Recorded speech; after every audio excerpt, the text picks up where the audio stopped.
Good morning दोस्तों। Academy के digital platform पर आपका हार्दिक स्वागत, अभिनंदन। और हम आशा करते हैं आप सभी सकुशल होंगे और आप सभी को आज गणतंत्र दिवस की हार्दिक शुभकामनाएं। आप सभी को पता है आज पूरे भारतवर्ष में 74वां गणतंत्र दिवस मनाया गया है। उत्साह एकेडमी की ओर से भी आप सभी को इस 74वें गणतंत्र दिवस की हार्दिक शुभकामनाएं।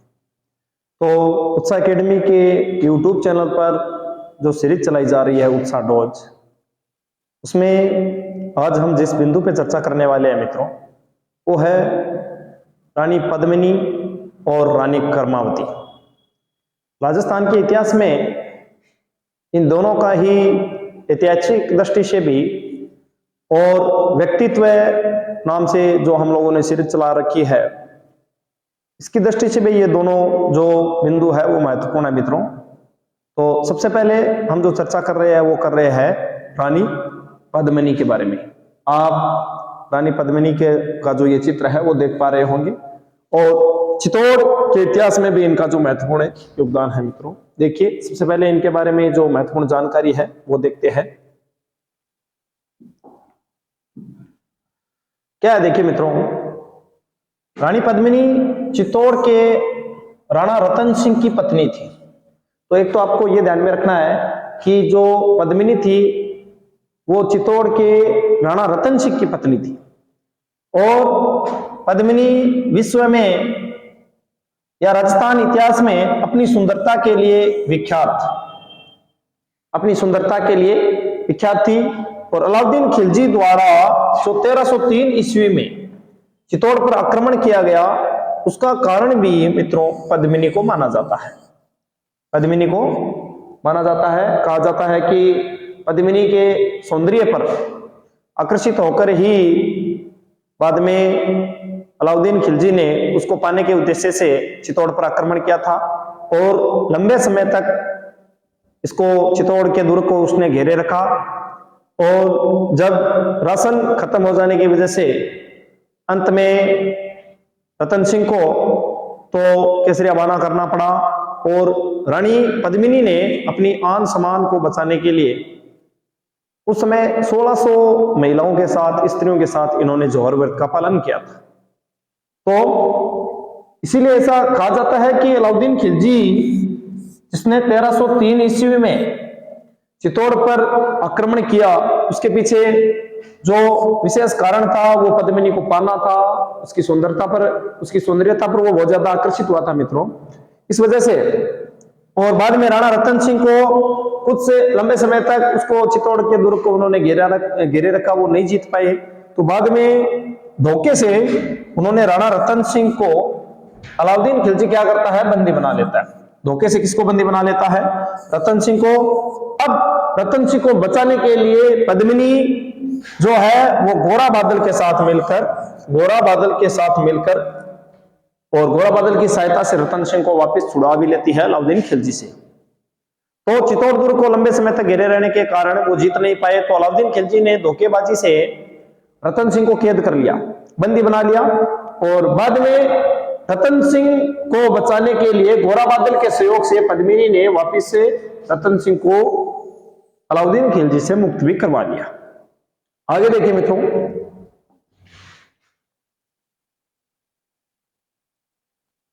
1303 ईस्वी में चित्तौड़ किले का पतन हो गया, यानी 1303 ईस्वी में चित्तौड़गढ़ दुर्ग पर अलाउद्दीन खिलजी की विजय हो जाती है। और बाद में 1303 ईस्वी में जो चित्तौड़ का प्रथम शाखा हुआ, जिसमें रतन सिंह ने तो केसरिया का पालन किया और पद्मिनी के साथ 1600 स्त्रियों ने जौहर व्रत का पालन किया। तो देखिए मित्रों, जब दुर्ग में राशन पानी खत्म हो चुका था तो हार स्वीकारने की बजाय रतन सिंह ने केसरिया बाना पहनकर अलाउद्दीन खिलजी की सेना से लड़ना सही समझा और केसरिया बाना के साथ रतन सिंह तो युद्ध में शहीद हो गए मित्रों।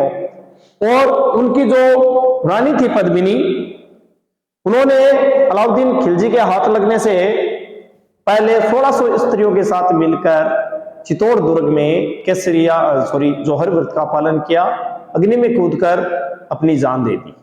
और इसी घटना को चित्तौड़ दुर्ग का प्रथम शाखा के नाम से जाना जाता है। चित्तौड़ दुर्ग में प्रथम जो शाखा हुआ था वो 1303 ईस्वी में हुआ था, अलाउद्दीन खिलजी। ये चित्तौड़ दुर्ग का पहला शाखा था। राजस्थान का पहला शाखा 1301 में हुआ था, रणथंभौर दुर्ग में। तो आपको ये ध्यान में रखना है कि चित्तौड़ का पहला जो शाखा था वो 1303 ईस्वी में अलाउद्दीन खिलजी के द्वारा हमला किया गया था, आक्रमण किया गया था। और पद्मिनी और राजा रतन सिंह ने उस युद्ध में भाग लिया था, जिसमें रतन सिंह ने केसरिया बाना किया और पद्मिनी ने 1600 महिलाओं के साथ जौहरी व्रत का पालन किया। और मलिक मोहम्मद जायसी का एक ग्रंथ है मित्रों, पद्मावत। इस पद्मावत में पद्मिनी का जो सौंदर्य है उसका बड़ा ही रोचक वर्णन किया गया है। पद्मिनी के बारे में, उसकी सुंदरता के बारे में जो मलिक मोहम्मद जायसी है उन्होंने बड़ा ही रोचक वर्णन किया है। पद्मिनी के बारे में, जो उनकी सुंदरता के बारे में जो मलिक मोहम्मद जोशी द्वारा रचित ग्रंथ है पद्मावत, इसमें विशेष वर्णन दिया गया है मित्रों। तो आपको ध्यान में रखना है कि मलिक मोहम्मद जायसी जो है, इनके द्वारा जो रचित ग्रंथ है पद्मावत, उसमें चित्तौड़ की रानी पद्मिनी के बारे में वर्णन किया गया है। तो ये तो थी आपके रानी पद्मिनी। और अब देखिए रानी कर्मावती। तो अब देखिए हम रानी कर्मावती के बारे में चर्चा करते हैं मित्रों। मेवाड़ के महाराणा सांगा की पत्नी, और सांगा की मृत्यु के बाद में एक तरीके से सांगा का जो अल्पायु पुत्र था विक्रमादित्य, वो मेवाड़ का राजा बना। और उसके संरक्षक के रूप में उसकी माता ने, जो कर्मावती थी, उन्होंने राजपाट संभाला। तो कर्मावती उसी समय गुजरात के शासक थे बहादुर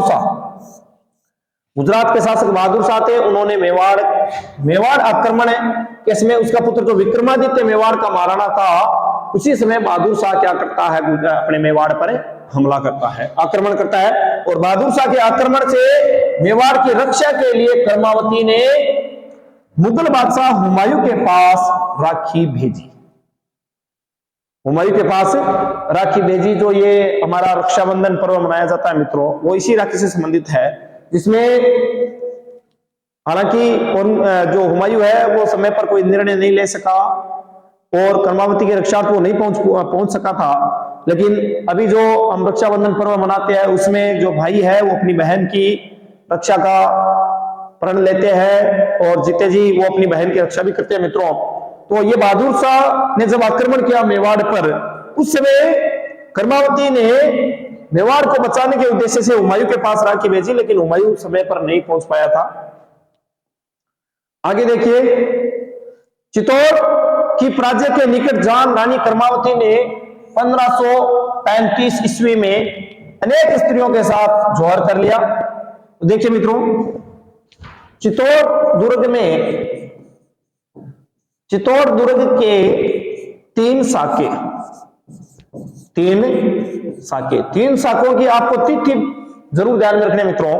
पहला जो शाखा हुआ था वो हुआ था 1303 ईस्वी में, मैंने आपको बताया, जिसमें राणा रतन सिंह और पद्मिनी। दूसरा हो गया रानी कर्मावती के समय में 1534-35 में। और तीसरा जो शाखा होगा वो होगा 1567-68 में। तो ये चित्तौड़ दुर्ग के तीन शाखे बड़े ही प्रसिद्ध है, आपको ध्यान में रखना है। प्रथम शाखा है ये रानी पद्मिनी के समय हुआ था और दूसरा शाखा रानी कर्मावती के समय में हुआ था, आपको ध्यान में रखना है। तो चित्तौड़ की पराजय को निकट जान रानी कर्मावती ने 1535 ईस्वी में अनेक स्त्रियों के साथ जौहर कर लिया। यह घटना चित्तौड़ के दूसरे शाखे के नाम से विख्यात है। यह घटना चित्तौड़ के दूसरे शाखे के नाम से विख्यात है। मैंने आपको बताया चित्तौड़ में तीन शाखे, जिसमें आपको ध्यान में रखना है। पहला जो शाखा हुआ था वो हुआ था 1303